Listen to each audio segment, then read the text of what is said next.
사무엘상 2장 13절에서 17절에 있는 말씀 교도하시겠습니다. 제가 한 절 읽고 우리 성도님들이 한 절씩 읽겠습니다.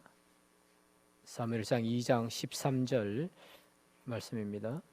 그 제사장들이 백성에게 행하는 관습은 이러하니 곧 어떤 사람이 제사를 드리고 그 고기를 삶을 때에 제사장의 사환이 손에 세 살 갈고리를 가지고 와서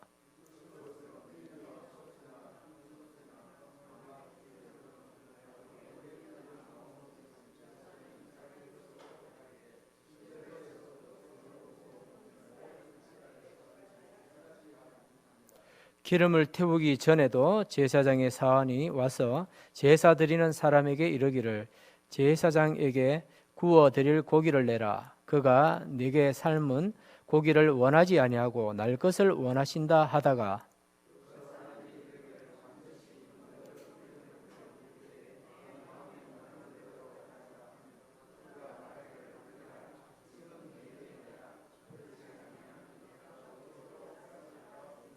같이 읽습니다. 이 소년들의 죄가 여호와 앞에 심히 크면 그들이 여호와의 제사를 멸시함이었더라. 아멘. 계속해서 지난주에 이어서 우리 엘리 제사장의 그 아들들의 행실에 관한 말씀을 오늘 또 살펴봤으면 합니다. 지난 시간에는 특별히 엘리 제사장의 두 아들, 우리 1장에 보면 나옵니다만 이름이 나오죠. 홈니와 비나스라고 하는 이름이 나옵니다. 그 두 아들의 잘못이 무엇이냐? 좋은 신앙적인 환경, 배경 하에 있었지만 하나님을 체험하지 못한 불쌍한 사람들이었다라고 하는 거죠. 형식적으로는 제사장 혹은 여기 오늘 읽은 말씀에 보면 제사장에서 성전에서 수종들은 이 사환으로 이렇게 표현되어 있습니다만 요즘으로 말하면 뭐 전도사 정도, 강도사님 정도 이런 그렇게 좀 이해를 하시면 되는 그런 신분입니다. 근데 좋은 환경, 좋은 배경이 있었지만 신앙적이지 못했던 그런 대표적인 인물로 성경에 기록이 되어져 있습니다. 우리 목사님 가정에서도 보면 그런 경우가 있어요. 모태신앙이고 자기 아버지가 목사님인데도 불구하고 교회 생활을 수십 년 했음에도 불구하고 갓 예수 믿은 친구한테 전도받아서 복음을 받아들이고 거듭난 그런 친구들도 보면 종종 있습니다만 그와 비슷한 이 형국이 바로 오늘 우리 읽은 엘리 제사장의 두 아들의 모습이 아닌가 하는 그런 생각이 듭니다. 우리가 보면은 신앙적으로 좋은 환경에서 태어났지만 나쁜 믿음을 가진 사람으로 이렇게 변질되어지는 그런 분들도 우리 주위에서 종종 볼 수 있습니다. 근데 반대로 나쁜 신앙적인 환경에서 아주 신실한 믿음의 사람으로 이렇게 또 발전하는 그런 사람들도 우리가 볼 수가 있습니다. 우리가 잘 아는 미국의 16대 대통령 아브라함 링컨이라고 하는 사람이 있습니다. 1800년 초반에 태어나서 1800년대 한 1865년에 이렇게 세상을 떠난 16대 대통령 아주 유명한 사람이죠. 여러분 아시는 것처럼 흑인 해방 운동을 펼쳤고 또 남북 전쟁도 치루었던 그런 대단한 미국의 대통령입니다. 그런데 이 링컨이 어릴 때에 자라나던 환경은 아주 이렇게 어두운 그런 환경에서 링컨이 성장을 하죠. 자기 아버지는 이 목수였습니다. 그래서 가난하게 살았습니다. 켄터키라고 하는 곳에서 가난하게 목수인 아버지 밑에서 링컨이 자라죠. 그런데 자기 링컨의 어머니는 또 낸시라고 하는 이름을 가진 어머니였습니다. 근데 낸시는 이 아들을 또 링컨의 누이가 있었는데 누이를 어떻게 하든지 교육을 잘 시켜서 훌륭한 사람으로 만들어야 되겠다. 그래서 우리 가난의 이 환경을 벗어났으면 좋겠다는 그런 생각들을 많이 가지고 있었습니다. 그런데 주위에는 이 어린 링컨을 보낼 만한 학교가 없었어요. 주위에는 없고 14km 떨어져 있는 곳에 글을 배울 수 있는 그런 학교가 있었답니다. 그래서 그곳에서도 겨우 우리식으로 말하면 한글 뗄 수 있는 정도, 겨우 한글 적을 수 있는, 배울 수 있는, 쓸 수 있는 정도의 그런 환경 하에 있는 학교에 보냅니다. 근데 그것도 억지로 보내죠. 자기 아버지는, 자기 남편은 애들 공부할 필요 없다. 그냥 기술 배워서 열심히 살면 된다. 건강하게 살면 되지. 공부는 뭐 하려고 하느냐 하면서 막 그렇게 어린 아이들을 학교 보내는 것을 반대했다고 합니다. 링컨의 아버지는. 그렇지만 그 아버지를, 그 남편을 설득해서 낸시라고 하는 여사는 이 아이를 학교에 보내죠. 그런데 그만 그 어머니가 풍토병에 걸려서 링컨이 9살 때 세상을 떠나버립니다. 그런데 세상을 떠나면서 링컨에게, 어린 아이 링컨에게, 9살 된 링컨에게 아주 이 두 개의 그 모습을 보여줍니다. 어머니가 죽으면서 어떤 모습을 보여주는? 첫째는, 링컨아, 네가 부자나 위인이 되기보다도 성경 읽기를 좋아하는 아이가 되기를 이 엄마는 소망한다 라고 하는 이 말을 유언처럼 남겼다고 합니다. 그러니까 네가 잘 되어져서 부자나 또 세상적으로 위대한 사람이 되기보다도 하나님을 잘 경외하고 또 성경을 잘 읽고 또 성경에 있는 말씀을 영적으로 체험하는 그런 믿음의 사람이 되어지기를 원한다는 그런 뜻이었죠. 그리고 또 다른 하나를 남깁니다. 그 또 하나가 무엇인가 하면, 이 병든 어머니가 죽기 전까지 링컨에게 보여주었던 것은 무엇인가 하면, 저녁 식사를 마친 후에 그 어린 두 아이를 무릎 위에 앉혀놓고 단 한 권밖에 없는 성경을 꺼내어서 매일마다 읽어주었다고 합니다. 성경을 읽어주면서 이 낸시, 링컨의 어머니 마음속에는 성경이야말로 참 인간을 인간답게 만드는 교육이다 라고 하는 그런 교육관을 갖고 성경을 어린 아이들에게 늘 읽혀주었다고 합니다. 이것이 나중에 링컨이 성장하면서 또 위대한 미국의 대통령이 되어지면서 그것을 바탕으로 해서 위대한 업적들을 남길 수 있었다라고 그렇게 많은 사람들이 이야기를 합니다. 어려운 환경이지만 바르게 신앙이 들어가니까 위대한 일들을 하지요. 흑인 해방이라고 하는 것, 성경적으로 보면 완전히 뭐랄까요, 좀 율배반적인 그런 제도가 아닙니까? 복음은 흑인이든 백인이든 상관없잖아요. 복음은 주인이든 종이든 관계하지 않지 않습니까? 유식한 사람이든 무식한 사람이든 관계하지 않거든요. 근데 그 당시에 미국에 만연했던 이 흑인, 백인과 흑인의 이 관계들을, 종속적인 관계들을 링컨이 또 성경적인 기초 위에서 탁 이렇게 문제들을 해결하는 그런 모습들을 보여주었습니다. 오늘날 우리가 이 땅을 살면서도 좋은 환경에 있으면 더 좋은 신앙의 모습을 우리가 보여줘야 되죠.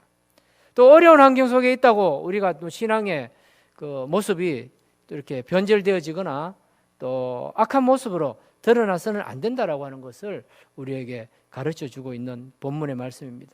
우리가 잘 아는 것처럼 홈리와 비나스는 이 사무엘서 초반부터 완전히 나쁜 놈으로 이렇게 낙인 찍혀버렸습니다. 그것도 여기 보면, 읽은 말씀에 보면 사완이라고 하는 이름이 나오지 않습니까? 13절 중간에 보면 나오지 않습니까? 사완이라고 나오죠. 그리고 17절 제일 끝에 보면 뭐라고 나옵니까? 이 소년들의 죄가 이렇게 되어 있죠. 그래서 사완, 소년, 이것은 쉽게 말하면 아직까지 정식 제사장급은 아니다라고 하는 말이에요. 아직 정식 제사장급은 아닌데도 불구하고 이들의 타락상은 어느 정도냐? 어른 저리 가라 할 정도로 타락한 모습을 보여준다는 겁니다. 과거에는 우리 주위에서 큰 사고나 사건이 일어나면 주로 보면 어른들이 큰 사고 사건을 많이 이렇게 일으키지 않습니까? 그죠? 그래서 30대, 40대, 50대 이런 분들이 큰 사고를 많이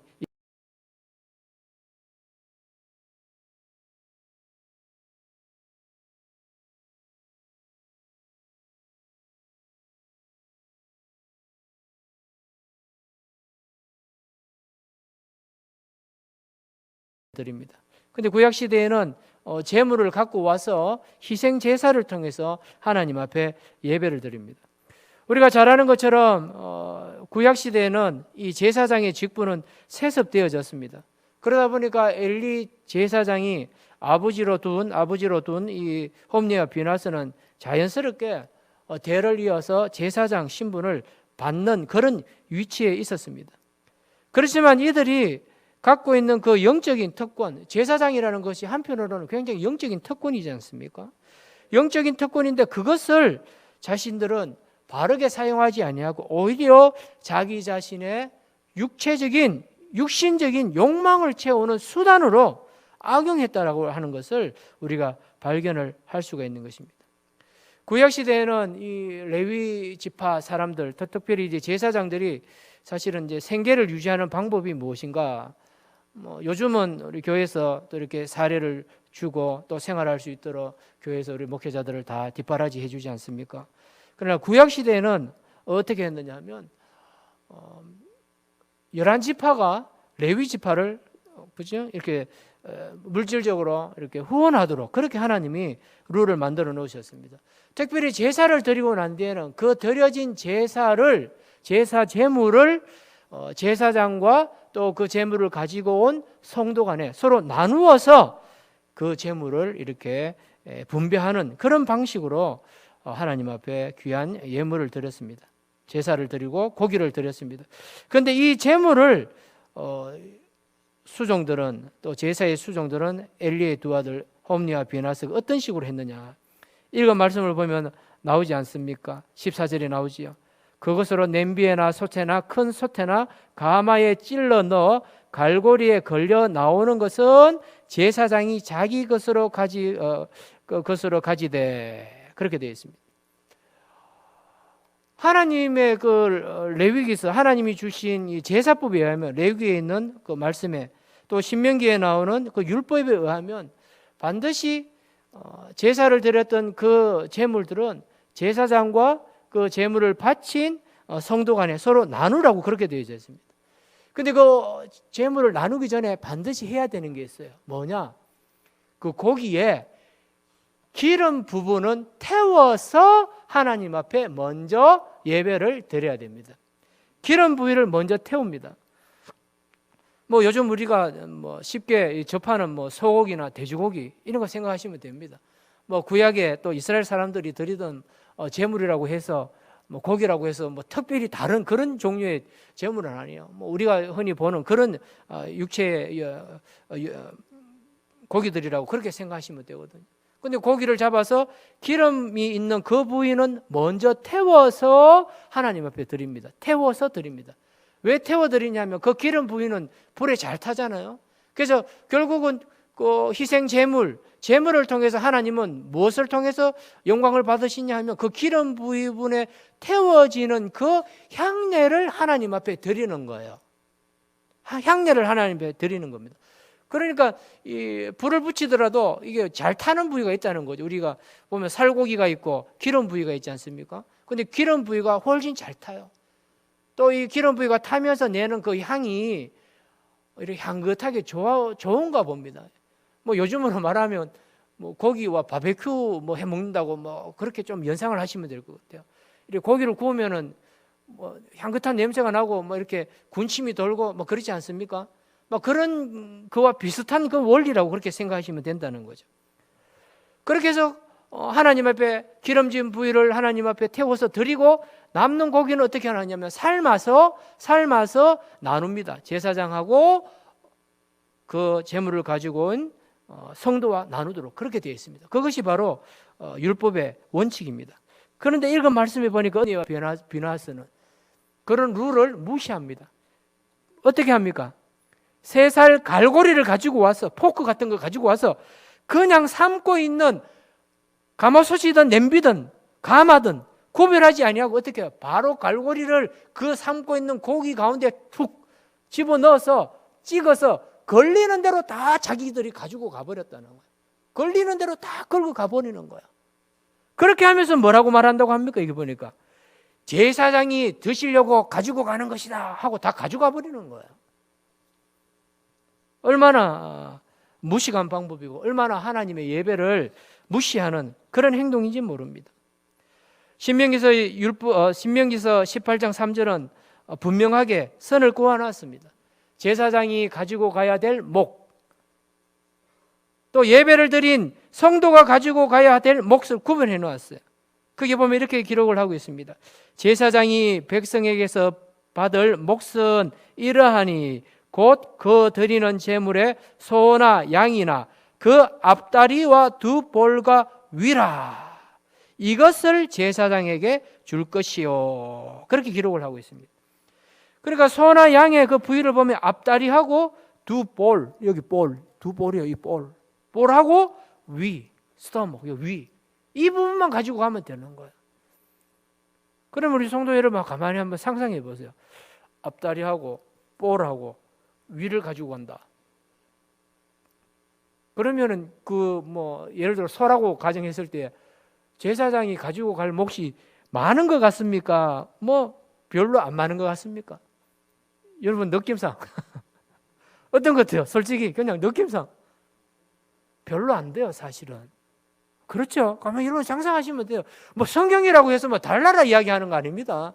우리가 다 우리 주위에서 볼 수 있는 그런 생활 패턴 속에서 하나님께서 룰을 정해 놓으셨어요. 제사 방법을. 근데 여기 보면요, 제사장이 가지고 갈 만한 몫이요, 그렇게 안 많아요. 앞다리와 두 볼과 위.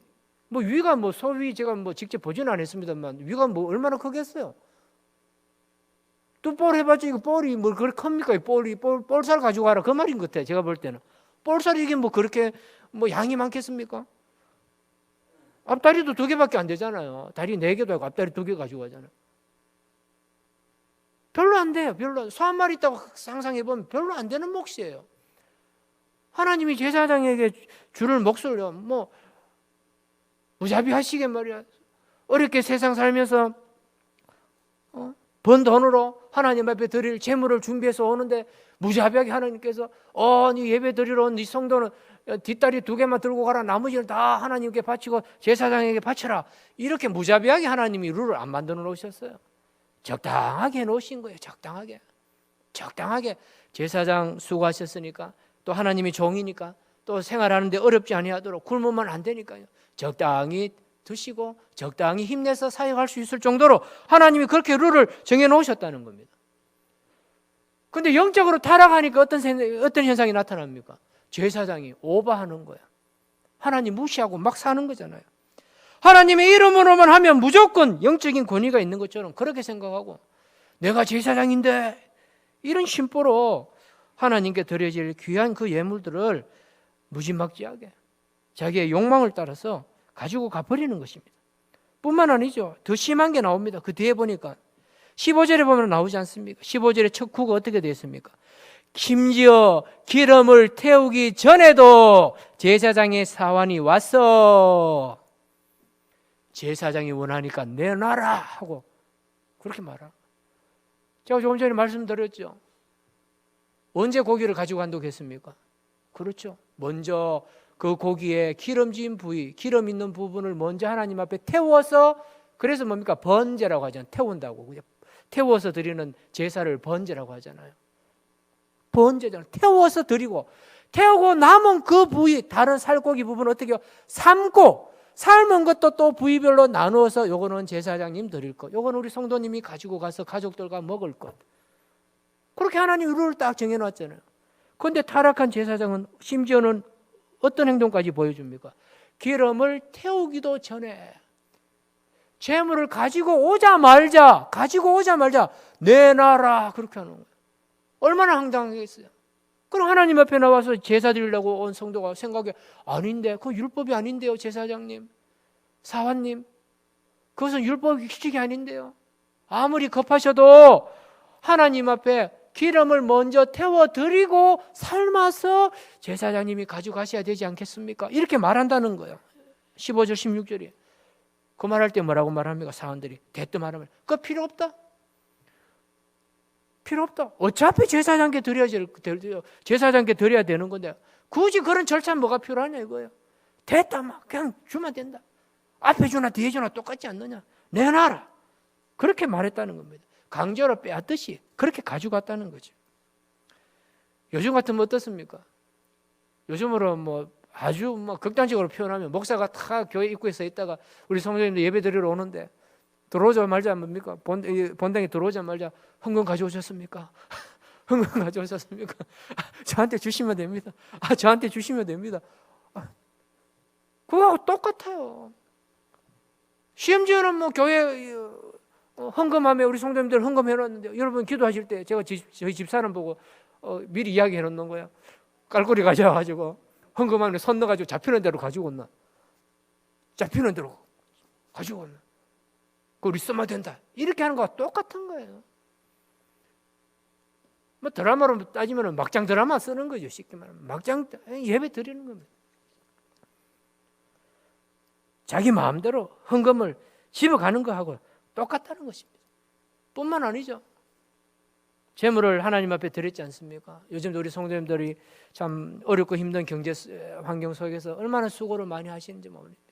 이른 아침에 가셔서 참 얻어먹을 욕, 안 얻어먹을 욕 다 얻어먹어가면서 눈치 봐가면서 그렇게 땀 흘리면서 굽신굽신 해가면서 그렇게 여러분 사업하시고 직장생활 하시지 않습니까? 그 귀한 예물 하나님 앞에 드리신 예물 또 교육자들 수고하신다고 또 사료로 주시잖아요. 근데 목사들이 그 사료 받아가지고 감사한 마음으로 쓰고 또 감사하게 기묘한 부분에 뜻있는 곳에 그런 물질들을 써야 되지 않습니까? 근데 목사들이 치밀합시고 말입니다. 도박하는데 사료 받은 거 툭툭 쓰고 집에서 인터넷 게임하면서 돈 툭툭 쓰고 그렇게 쓰는 거하고 이 엘리 제사장의 아들들이 하나님께 드려진 재물에 대해서 함부로 다루는 거하고 똑같아요. 똑같습니다. 예배가 무엇입니까? 거룩하고 성스러운 예식입니다. 하나님을 사랑하는 최고의 증표가 뭐냐면 예배거든요. 그렇기 때문에 우리는요, 예배에 대해서 신경을 많이 써야 됩니다. 예배를 드릴 때에 우리의 마음을 하나님께 향해야 됩니다. 제사의 본질이 무엇이겠습니까? 구약 시대에 드렸던 제사의 본질이 무엇이냐? 첫째는 속죄의 본질이 있습니다. 죄를 속하는 거예요. 죄를 속하는 겁니다. 개인과 신앙 공동체가 하나님 앞에 지은 죄를 용서함 받을 때에 이들이 제물을 가지고 하나님 앞에 나와서 제사를 드렸습니다. 뿐만 아닙니다. 또 언제 제사를 드리냐? 자기 자신을 하나님께 드린다라고 할 그런 헌신의 표로서 하나님 앞에 제물을 드렸습니다. 뿐만 아니죠. 하나님과 영적으로 불편할 때에 또 성도들 간에 이웃들 간에 서로 관계가 불편할 때에 제사를 드렸어요. 왜? 그 불편한 마음을 하나님 치유해 달라고, 해결해 달라고, 하나님을 다시 사랑하는 마음을 달라고, 이웃을 사랑하는 마음을 다시 하나님 달라고. 그 목적으로 드려졌던 예배가 뭐냐면 구약시대의 제사였습니다. 이것을 마음에 두고 하나님 앞에 나와서 예배드리고 하나님을 만나야 했던 자들이 바로 이 엘리의 두 아들들이었습니다. 그러나 그들은 그런 영적인 체험들을 하지 못했습니다. 우리가 예배를 잘못 드리면 하나님 만날 기회가 없어요. 우리가 예배를 잘못 드리면 하나님 사랑하는 표가 없는 겁니다. 그것밖에 없습니다.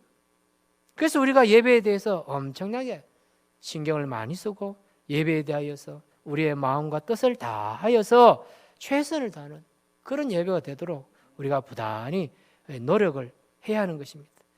요즘 현대 교회에서는 이 예배가 굉장히 옛날에 비해서 많이 바뀌었어요.